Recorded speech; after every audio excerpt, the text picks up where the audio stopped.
This cold Gatorade Arctic Blitz be tasting real good when you just sweating and stuff like that. But anyway, I just came on here real quick again. Same day, just about 30 minutes later, to touch on same infamous day, not significant, insignificant, and just where infamy trying to, at least try to just show a little face or whatever. I ain't gonna even say manifest, Lord. Let me renege on that. But just trying to show forth or whatever. And like somebody taught me before, it's kind of like it's a residue, and you know what residue you need to like clean it up. I don't want to clean it up because I didn't put the mess there. I don't want to bother with it. Speaking of residue, let me just go. I like to go and definitely get the actual definition just so I can be on point. A small infamous emphasis on small amount of something that remains after the main part has gone or been taken or used. Let's just hope that that's what it is. It's like a residue of that you once existed but no longer.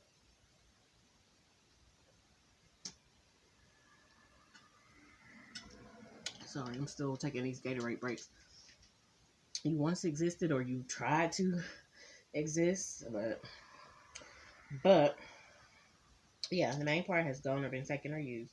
The fine residue left after the sorting of tea, a substance that remains after a process such as combustion or evaporation. Combustion and evaporation. Let's go ahead and combust and evaporate. The ash was a residue from coal-fired power stations. Ash is a residue of something that's left because you done burnt up, combusted, or whatever. Um, Evaporation might leave like some little, what is it, water stains or something like, or you can see that or smear. Oh, the devil is a lie. My camera fell down when I came in here, so you just want to decide to come and bother and try to tamper with me. Yeah, well, look at God. Because that thing tried to scare the crap out of me. Which scared the crap out of me. It is what it is. I don't need no crap in me. But for it to fall when I came in. Oh, you trying to try me.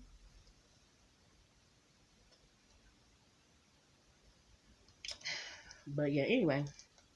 Especially once I said go ahead and combust and evaporate.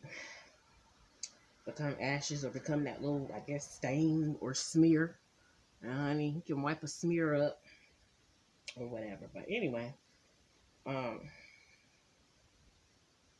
you peel off a tag, but there's some sticky stuff left, and honestly, that would be something. You use like a tag, or I'm gonna just say a skin tag, and it might be something left there. But use like a tag, and then you left some sticky stuff behind, and it's not gonna be on me. If the person you left it on don't want to clean it up or clear it up or whatever, that's on them. I'm not on that. I'm not on what y'all want. But anyway, so that's not what I even got on here to talk about, really. I got on here to speak about when I was in that jail cell in the suicide watch type thing. Mm. Everything trying to go on and go off right now. Was one of the and I know of course I mentioned it before, but I'm gonna mention it again. I mentioned it probably on my other channel, but it was a lady on there who on there, a lady up in there. She was one of the, I guess, the sheriffs or whatever. She thought very highly of herself anyway, and then she just um yeah, I can't even remember her name right now, which is probably a good thing, but I might have wrote it down somewhere before. But she was one, and she came in there, and when she came to the door, she was like, "Guess what? Guess what?" And I was like, "What?" Like, why even bother people? But guess what? I guess she seen me looking miserable, honey. I mean, I know I was looking miserable and just like, how did I get here and how did this happen or whatever, even though I was talking to God the whole way through. But, even from the time when I entered into the quote unquote gates, the being detained and all of that, um, it was, it was that, what was I going to say? Yeah, I was just feeling miserable. And I don't know if I was supposed to feel miserable because of what he was feeling and experiencing or whatever. Oh, what's his name?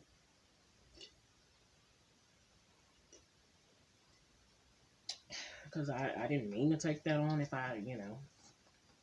but especially not at a distance or separated from him. Definitely not. Up close and personal, some stuff I just know I'm going to take that on. But when you somewhere else and I'm not nowhere near you and you think this is, oh, baby, you got me twisted. You definitely, I don't even do the game, but you got the game all the way messed up. So, um, she came to her and she was like, guess what? Guess what? And I was like, what? What? I'm thinking, I didn't want to get my hopes up, like, oh, you about to get out or whatever, especially, I guess, dealing with her. She was like, God woke you up this morning. And it was like a tormenting spirit. It wasn't like, you need to be glad. It was just like, ain't you glad that you got woke up this morning again in this jail cell? How you feel? I'm like, ooh, that's just, ooh, girl, it's not good. That you know what I'm saying, you already feel like you're in a high position or whatever, and you already think this certain highly of yourself. And of course, pride comes for destruction and stuff like that, but you're already thinking highly of yourself. And the whole spiritual thing had to do with, what I'm saying, that hit that was sent out over my life anyway, the dark hit and stuff like that. But so things was just manifesting there. But even still, these strangers, these people who weren't directly connected to what was the hit over my life, they still took part because of the spirits that was operating behind them, in them, and over them or whatever. And so it was like, yeah, it was like a laugh in your face, like, ain't you? I mean, God woke you up again, and you're in this cell. Basically, too, God woke you up again, like, you still here, you in a suicide cell. Why you ain't dead? They wanted, it's like they want somebody to die in there, them specifically, but also again, it was already the suicide type spirit thing that God allowed me to see in 2018. So I don't know. And then suicidal ideation came up today. Ideation. I'm sorry if I say it wrong. And I was just talking to my son about, some of it, just, what it is and whatever. And so I know it's somebody that's thinking about, or not somebody, but it's thinking about or planning suicide. So my thing, I always say, baby, if you suicidal, go ahead and be suicidal before you're homicidal anywhere over near me and mine. Period. That's my main thing that I say, and that's what I say it, but I'm asking God, Lord, if anybody around me wants to be suicidal, let them go ahead and be suicidal before they're homicidal, and then try to turn suicidal. Don't try to take nobody with you and stuff like that. That's just, what I'm saying, it's just, to me, it's just crazy. But at the same time, let there be none around me, this household, and anybody that even comes to this household. Hoping that they're not suicidal. You don't need to be sitting around me like that. And I made it through that. That was a tough little, very short period. Of course, in the eyes of God, it was nothing. But in my eyes, 5 days away from my kids and stuff like that is always something. But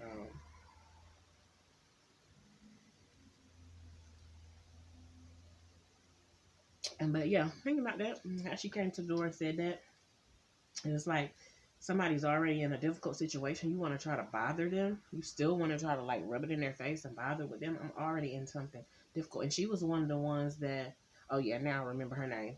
But she was one of the first ones that came out and was like, yep, I got a place for her. Got a bubble for her.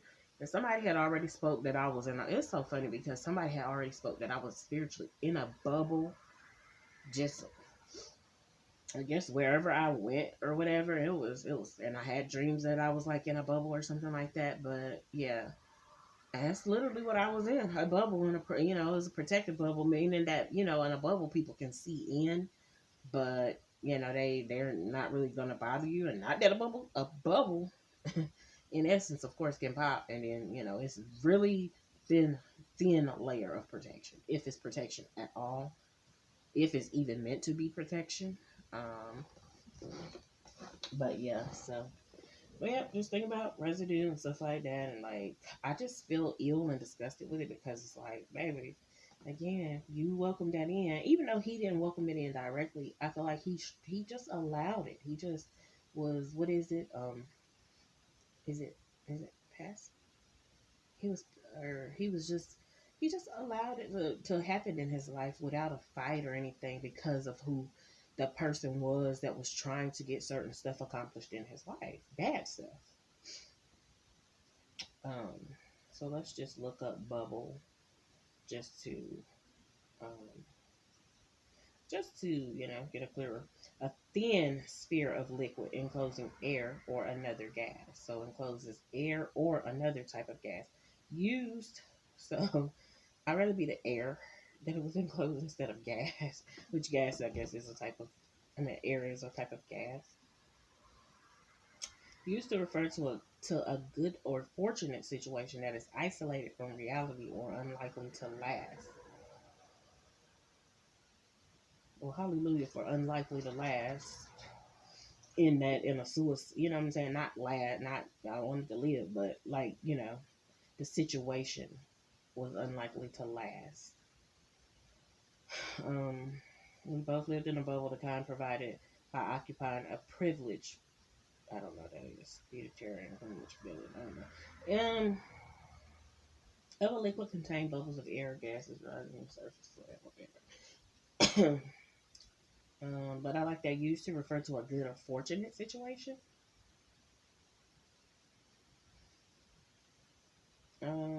Used to refer to a significant, usually rapid increase in asset prices that is soon followed by a collapse in prices, and typically arises from speculation or enthusiasm rather than intrinsic increases in value. So it arises from speculation or enthusiasm. Mm. A transparent domed cover or enclosure, a place or position that is protected from danger or unpleasant reality.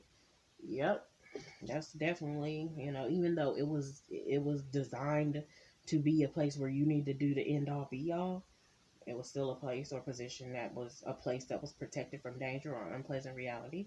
A marine mollusk that typically has a thin scroll like shell. Um, yeah.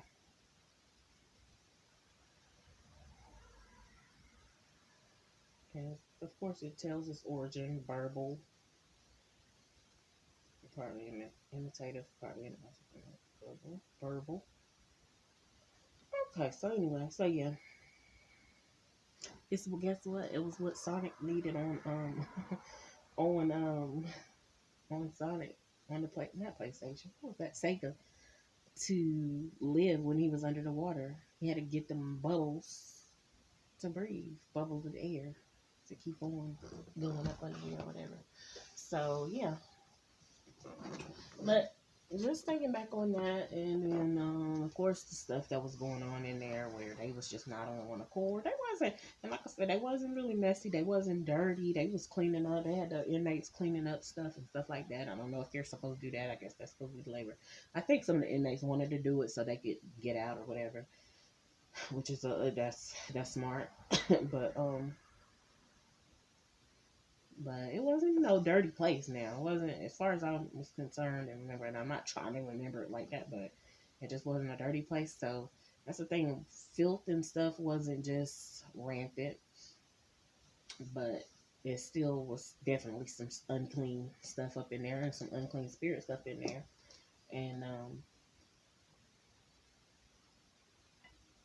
And people that looked, by appearance, they looked well put together, and they looked almost beautiful, but they was, whew, that's the part, I guess, in life that really scares me. Like somebody that could be so beautiful. And of course, that's what they say about the enemy, the devil, most beautiful angel and stuff like that, and how he's described. It's like they was literally, oof. And I know how I be like, oof, that person is fine, or that's a pretty person. That's a nice.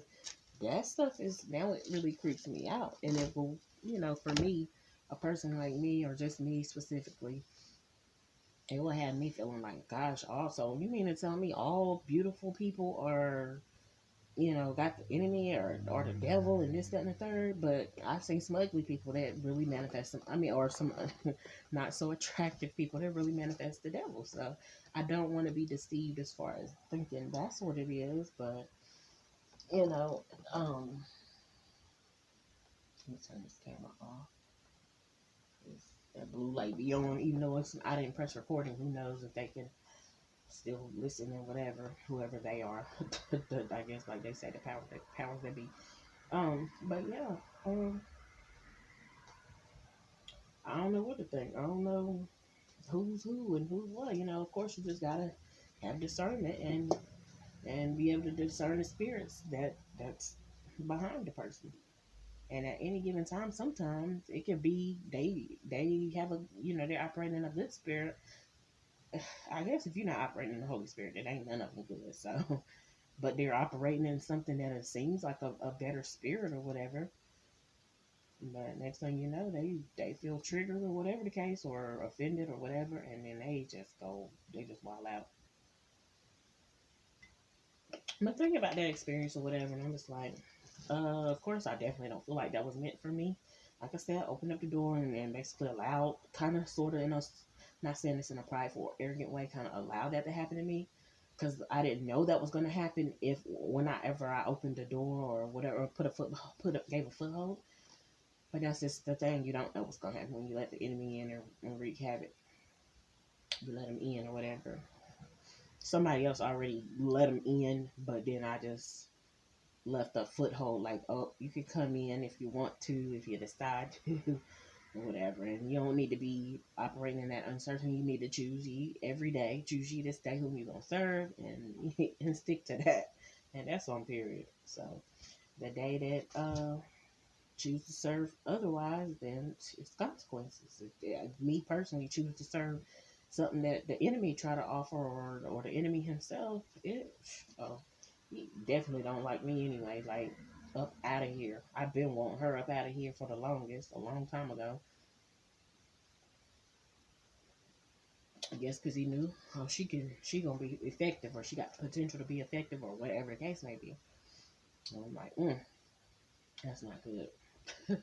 So I was just thinking about that or whatever, and it was just torment. It was, I mean, I felt torment in that moment, but it was them spirits that like to torment and if you could torture me, I guess, but definitely torment. Thank God for restraining the torture, but or physical torture or anything, but the torment was more than enough because I don't like that. I don't take well to that. I don't like um people who have spirits like that. And she came and said what she was gonna say, and then she moved on away from the door anyway. Like, I could have went in on her, but from a freaking jail cell, I guess, or whatever. But it wasn't. That's definitely wasn't a wise thing to do. Give them something to even be around me, bothering with me for too long. Um, but and it's just the fact that it started me thinking, like, dang, was it meant for me to be tormented all throughout my life? Like, people have bothered me, and even I know people pick on people and stuff like that, but more so I seen it in the movies. I didn't really see it in real life as much. I seen it very sparingly, or I don't remember. I've seen it happen now because I can name off some stuff, but it was sparingly. So it's like people oftentimes is more so at least appearing to get along more than anything. So I'm just like, wow, where, what I'm saying? Where is this coming from? But like I said, I remember little stuff when I was in elementary school where this boy would watch me go to the bathroom, and he just would come. I mean, how you at a young age? It's one thing to like somebody, but he would see me go to the bathroom, and the girl's bathroom was right next to the boy's bathroom. And he just when I go use the restroom, he would come and knock on the wall. And I don't think I reported it or whatever because I didn't really know it was like bad or terrible behavior. But like, why are you coming in? Why are you following me? when I go knock on the door and stuff like, I mean, not when I go knock on the door, when I go to the bathroom, you come and knock on the wall and stuff like that. What kind of, it was crazy. And when we got older, I told him about his stuff and stuff, and he claimed to apologize, but baby, he apologized and he was still the same similar type of dude. And I was just like, that is so wild. But if y'all see him out somewhere, you're gonna think, oh, he's wonderful, he's this, he's that.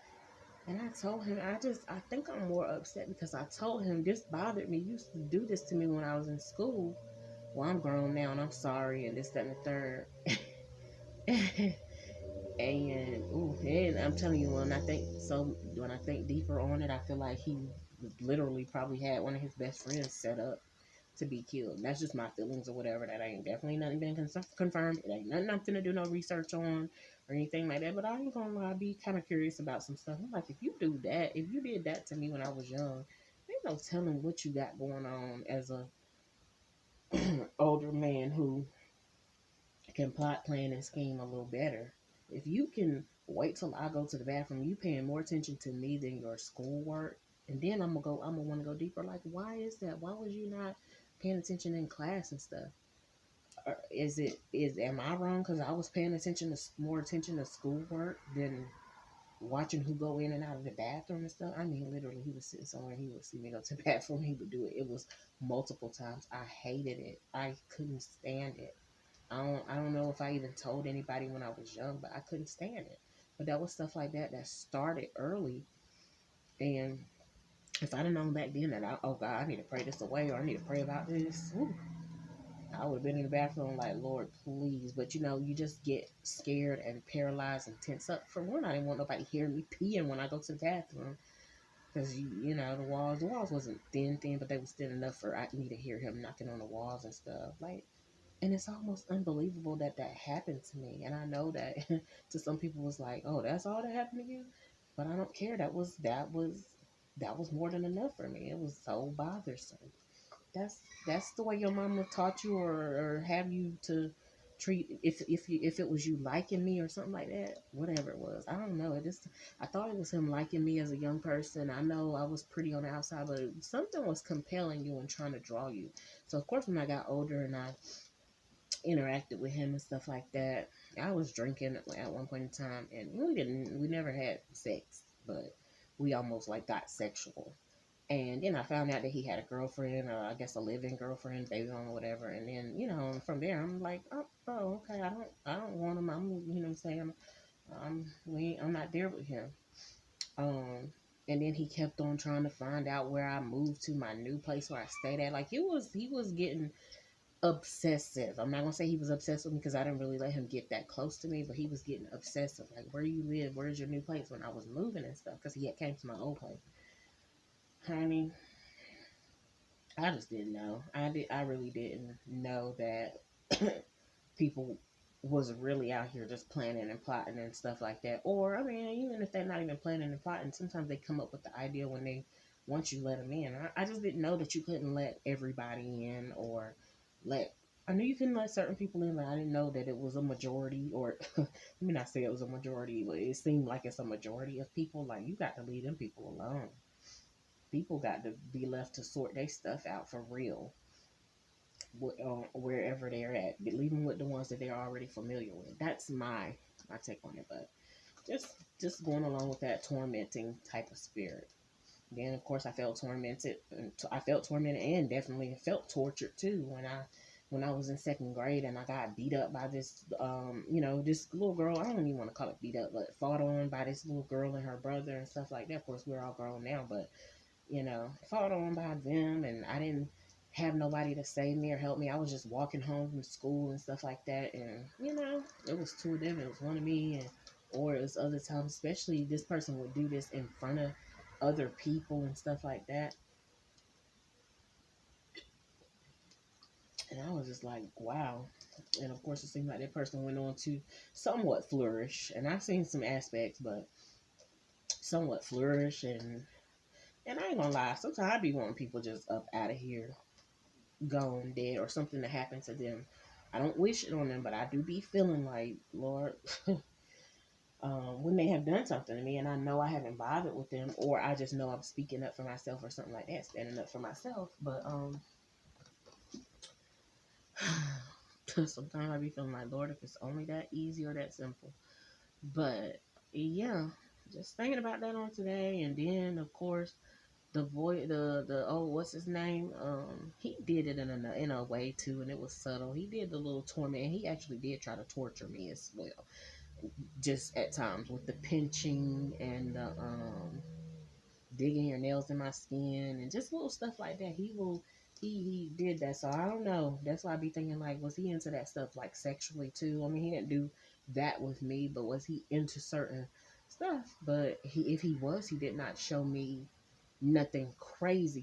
Now I've seen some stuff, but I ain't seen nothing crazy. Now the rape is already crazy enough, but he tried to make it look like it was consensual all the time, or almost like consensual rape, or I consent to you raping me or whatever. But because I was involved with him and I had 2 children with him, so it's going to appear that way. But no, everything was not. And I remember one time where I was telling him, hold on, I'm not even my vagina not even wet, but I had already talked to him previously, just in another conversation. I was like, oh, I always get, I was just telling him, I was like, I always get wet or whatever, just talking to him.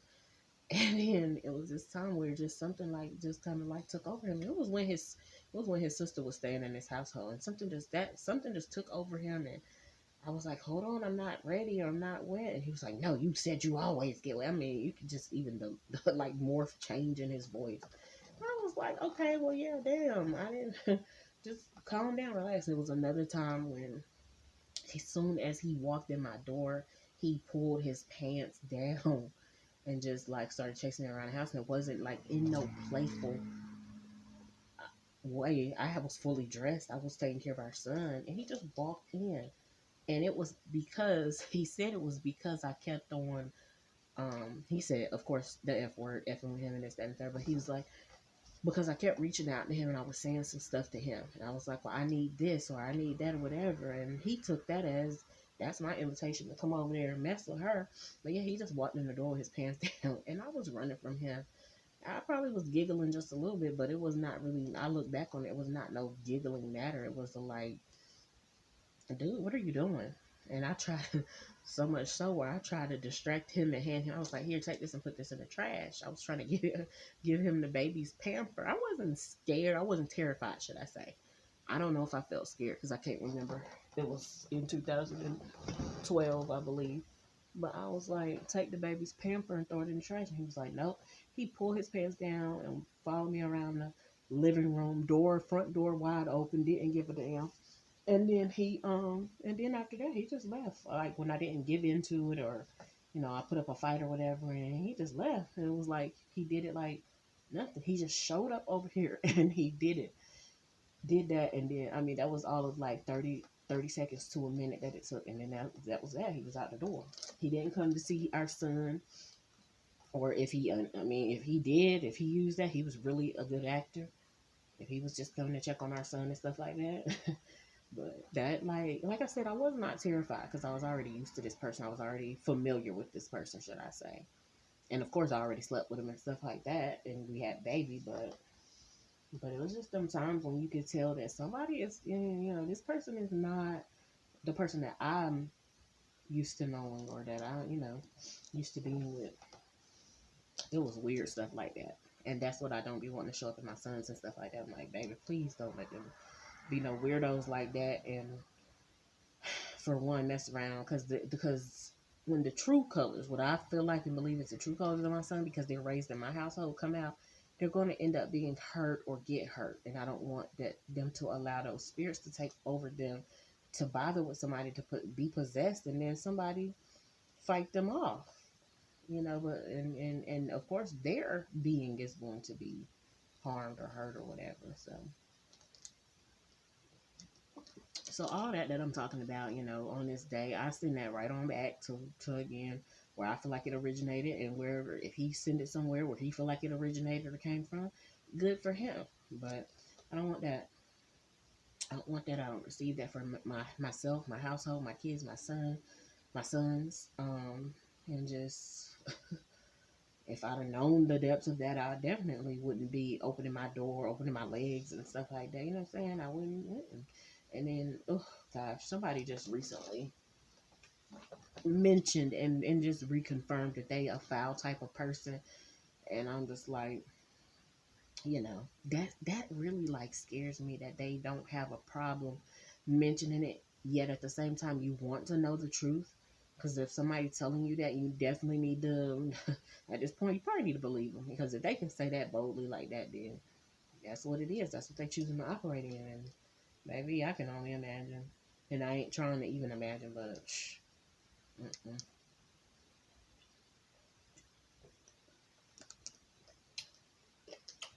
So, moral of the story, and be careful what you let in your house. Be careful, who you connect to sexually. And of course, I know that's been going on and it's been said. It's been a standard that's been set for so long, but I'm just going to reiterate, like, there's some weird people out here, man. They've been more than touched physically and stuff like that, but they're touched mentally. Like, you really, really touched. And it's like, don't bring that around me. And so that's all it boils down to, is people get so upset that I protect myself, and to the point where they start saying, oh, you're not untouchable and this, that, and the third. And I just, oh gosh, I hate that for them saying that, and I hate that for me. I don't like it that y'all even planned and schemed and whatever and trying to get me trying to get me touched and this, that, and the third. But I just hate that for you, that's what you're sitting around obsessing over and speaking. That's what you're sitting around talking about with somebody. Like literally, the old what's his name have been sitting. That lets me know you and old what's his name been sitting behind closed doors, and whether it's pillow talk or whatever, that's what you're talking about. And he had pillow talk me too. So, I mean, I know what I've dealt with, but most of the time I just didn't fall for that stuff. I listened and I heard what he said and stuff like that, but I didn't fall for that. And honestly, I believed some of the stuff that he said. I ain't saying everything, but I believed some of the stuff that he said, because some of it even seemed like it added up. But and of course they always put some truth or a lot of truth in a sprinkle of a lie, or half truth half lie or whatever. But I didn't act on that type of stuff towards this person. Like I didn't bother with this person at all. This whatever he told this person, it kept on. Whatever he told them and showed them about me, it kept on I guess irritating or whatever, getting this person, um provoking this person to try to contact me and things of those nature. And I was like, and I had already told this person, like, don't contact me, leave me alone.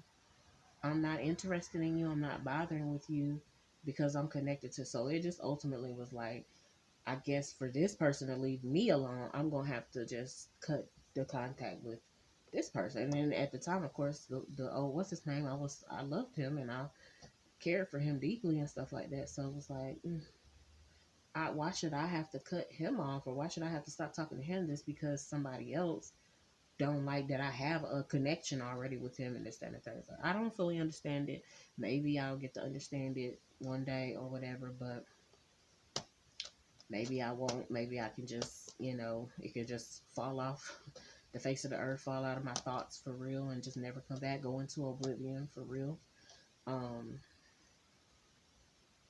but yeah, it's just a lot to think about. I just want to talk about that. I'm trying to think, is there any other type, like tormenting type of things that happen to me, um, that stand out? I mean, besides the stuff that's over in the neighborhood, in the so-called neighborhood, where the rituals that they do, and just nasty mouth people, and just peering and staring, and it's fine to observe because you need to be observing your surroundings, but just to that right there is definitely, it tries to become torture for real, but it's torment. And of course, torment is associated with hell. And I'm like, all I can say is, I guess if I got to experience it here and don't have to experience it later on in the afterlife, after we pass on, then so be it. But I don't want to experience it here. I don't like it. So I know good and well. I'm speaking on it now. It's like I'm telling people, you don't want to experience it in this life, but you damn sure don't want to experience it in the next life. Because I had to remind myself and my son the other day, weeping. what is it, weeping, moaning, and gnashing of teeth? Like, because you're in anguish and you're just, eternal torment. The devil be bound. The devil be bound, but let it be done according to God's will. If God decides to, of course, the Antichrist spirit is, of course, operating in the earth already, but of course, it seems like he's pouring it out more and more, just the spirit. But like somebody was saying, believers believe and know that the Antichrist himself is going to be, I guess it's the man of perdition, that's going to be loose to do what he's going to do. And that's really scary. That's really a scary thought. It's really creepy. It really makes me, definitely breathe almost heavily. Like, y'all ain't did nothing. Even though that right there I didn't like, y'all ain't did nothing. And basically, we necessarily ain't seen nothing yet. But it's I can't even say it's on the way. It's like it's here. It's like, I want to say it's here because I truly believe that God is still restraining, because God is full of mercy. But somebody said in this this month of June, that's why it's done got hotter in June. We had a heat wave type thing, 90s, upper 90s. It's that old God said, I'm about to this is Sodom and Gomorrah. I'm about to burn this place up for real. But yeah, and then always remind myself that he did it, the days of Noah, he did it by water, but this time it's going to be by fire. Sheesh. I'm telling you. And then that's fire. That's fire. That's destruction and stuff like that. But that's not even the lake of fire. That's not even hell. Hell will be cast into the lake of fire. That's a bunch of torment and stuff just going up in smoke forever and ever and ever and ever. People who die by house fires and stuff like that, man, that stuff that bothers me. I don't like that. But that still ain't nothing. Imagine being burned up by a house fire. You also cast into a lake of fire, lava, uh, just liquid fire, just burning, man. I mean, I can't even explain it because I know and I don't want to be able to explain it. I don't want to be able to talk about it or whatever because I don't want to experience it. Like, Lord, continue to help me to get my life together. Help me to work out my soul salvation with fear and trembling if I have to. But even if I don't have to have fear and trembling, like, let it be peaceful. I'm fine with that. But Father God, help me, my kids in this household, and I do still consider my daughter part of this household. Continue to work out our soul salvation with fear and trembling. Help us. We need you. Those that want to be helped and saved, I pray. I do pray that, like they say, under the sound of my voice, that you go ahead and don't harden your heart, harden not your heart. Go ahead and turn to God and ask him. Don't have no pride about it. Ask him to help you and save you, because we ain't seen nothing yet. It bothers me about the mass shootings that's been going on and stuff like that, but I try to kind of shake it off, because I'm like, man, things gotta die. Some things gotta die for other stuff to live and prosper, and this, that, and the third. But I really do literally try to shake it off, and I know that might sound insensitive or bad to some people, but it is what it is. But man, that's some scary stuff. And I don't know what people are out here seeing and experiencing that might terrify them and put fear in them. But that's my thing. When you get fear put in you, I don't feel like, and you don't deliberately try to go plant fear in somebody else because you feeling scared, and you go out here and act a fool, or you try to torment them. Oh, you're feeling scared or feeling some type of way, so you go ahead and try to scare them, or somebody done scared. You don't keep on repeating the cycle. I just feel like you need to inform, and then try to get people to go to a courageous place and to have that courage. Have faith, definitely. Have faith in God. But and that he will deliver you from the evil one. He will deliver you. He will protect you in it and through it. But yep, we ain't seen that yet. We ain't seen that yet, and that's me prophesying to myself and trying to even prepare myself. Like, Lord, if we ain't seen nothing yet, what the heck is next? I ain't trying to see it. Man, I ain't trying to say I ain't trying to live to see it, but I don't want to. Like, that's when I want to close my eyes. I'm like, Lord, please let me just close my eyes and wake up, and this is gone, or this is not real. But God knows. So I submitted to Him. Whew, Lord, even though my eyes are not on my daughter right now, physically, Lord, be in her midst, be in the midst. Let her continue to welcome you in her presence. Hasi yada da da shiko na hai. Serere sheke na hai suka istanda si so na hai isha yada da shi anda si. Oh Lord. Yekara da da da shi anda si yada shiko na hai. Kona handa si seke na hai. Hana na hai ya isha da da handa shiko na hai. Yes, Lord. Oh, thank you, Lord. I got to sit up because, oh, Hararandasi, Andasi Konahai, Konahandasi, Isharadadoshi Andasi, Aranahai, Shoken and Nahai, Haranahai, Yadadoshi Andasi, Ashakarana, Shikonahai, Sakai, Tananahai, Sekiridoshi Andasi, Kiridishia. Yes, Lord. Yes, Lord. Yes to your will. Help us. Help me, Lord, on this day. I don't even know if before the end of this day is out. Ooh. Hararararararashi. Yes, Lord. Yes, Lord. Hararashi konahai. Yes, Lord. What is it? It's 7:48. We probably got like what, an hour and 20 minutes still left of daylight, or just not even the day, but even when night hit, just don't know what can wake up tomorrow and life could be like. Whew.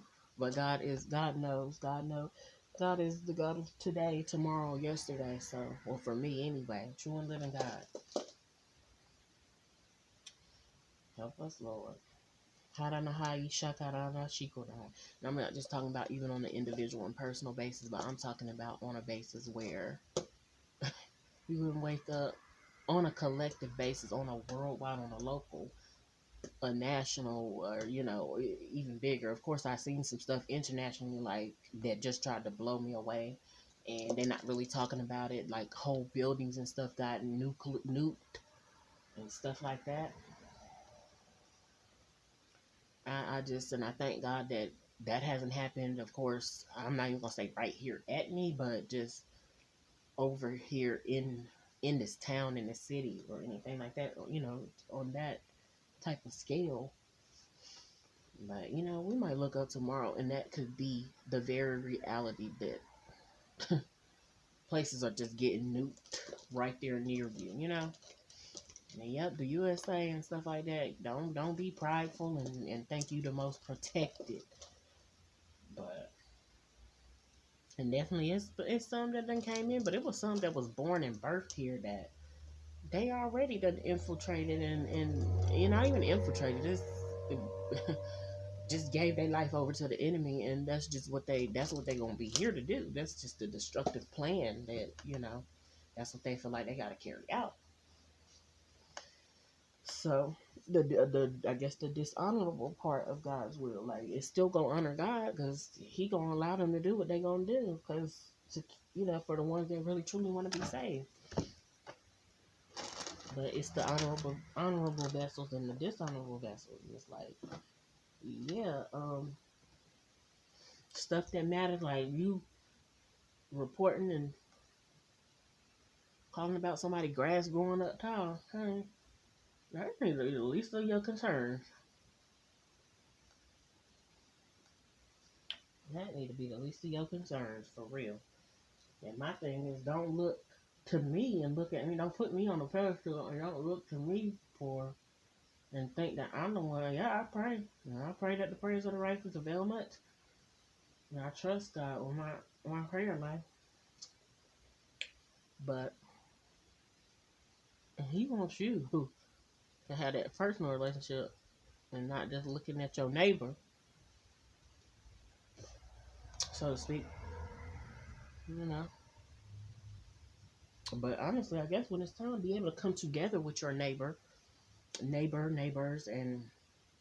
be able to pray against the enemy and what his plans are. Be able to cancel the plans of the enemy, definitely overturn, definitely defeat. You know what I'm saying? And send them back to the enemy null and void. Because God's will is gonna prevail. His stuff is not his plan, not stuff.